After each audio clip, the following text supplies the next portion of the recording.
The get. Be soft in your practice. Think of the method as a fine silvery stream, not a raging waterfall. Follow the stream. Have faith in its course. It will go its own way, meandering here, trickling there. It will find the grooves, the cracks, the crevices. Just follow it.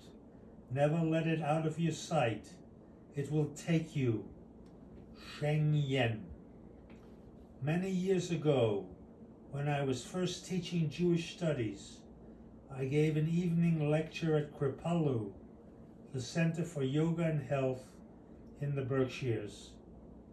Chawla was the woman's name who hired me. The lecture was on Shalom Aleichem and the magic of Jewish storytelling.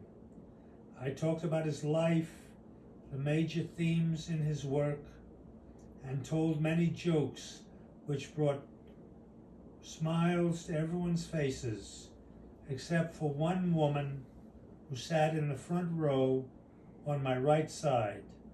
She didn't laugh, let alone crack a smile. She was a lovely woman, long black hair, put back in a bun, and dark, dark eyes. She was chubby, and I would say in her 40s.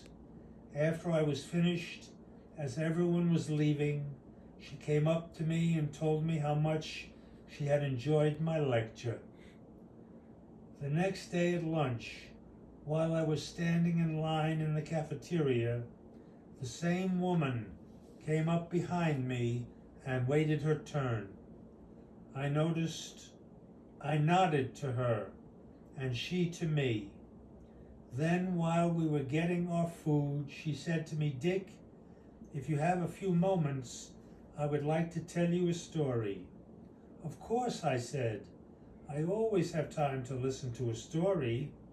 And so we sat down at one of the many tables, and she began.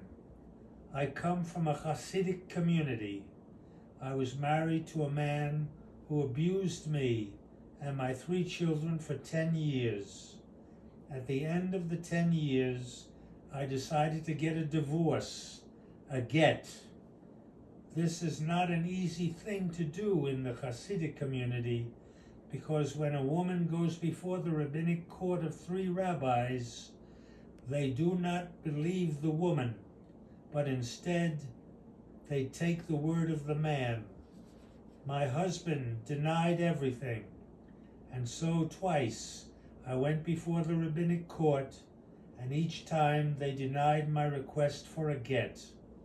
I was in despair and was ready to throw in the towel, but I thought to myself, I'll try one more time. A rabbinic court of 3 rabbis was convened and listened to my story of my husband's abuse of me and my 3 children. After I was finished, there was a silence. The rabbinic court 3 days later gave me my get. I was amazed, and I went to see the chief rabbi and told him that twice the rabbinic court had denied my request. How is it that this time my request was granted?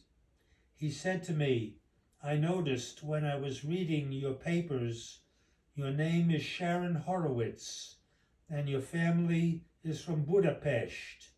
Your father's name was Marvin Horowitz, and he was a high school teacher." "Yes," I said. "My father's name was Marvin Horowitz. He was from Budapest, and he was a high school teacher there." The chief rabbi looked at me. Tears filled his eyes. "I was in the death camp, Auschwitz," he said. "One evening I smuggled out some potato peels from the kitchen and was walking with my friend back to the barracks. An SS officer came up to me and slapped me on the shoulder. The potato peels fell out from underneath my coat. When the SS officer saw this, he began beating me. My friend stopped him and said, "Do not beat this man. I am responsible for his smuggling out the potato peels. I told him to do so. The potato peels were from me.